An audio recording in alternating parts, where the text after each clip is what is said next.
আসসালামু আলাইকুম। শেফা গুড ফুডের থেকে আপনাদেরকে জানাচ্ছি আন্তরিক শুভেচ্ছা ও অভিনন্দন। আমি একটা স্মল চিকেন পিৎজা নিয়েছি, দেখাচ্ছি আপনাদেরকে যে কীরকম।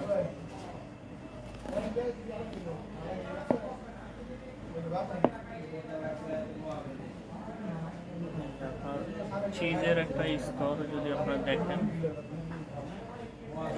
পিৎজাটার দাম হয়েছে আপনার 150 টাকা, 6 ইঞ্চি 4 পিস। তো আপনারা চাইলে টেস্ট করতে পারেন। আমাদের অনলাইনে ফুড পান্ডা হোম ডেলিভারি দেওয়া হয়, আর এছাড়া আপনার নিজস্ব হোম ডেলিভারি আছে। ডেসক্রিপশন বক্সে নাম্বার দেওয়া থাকবে।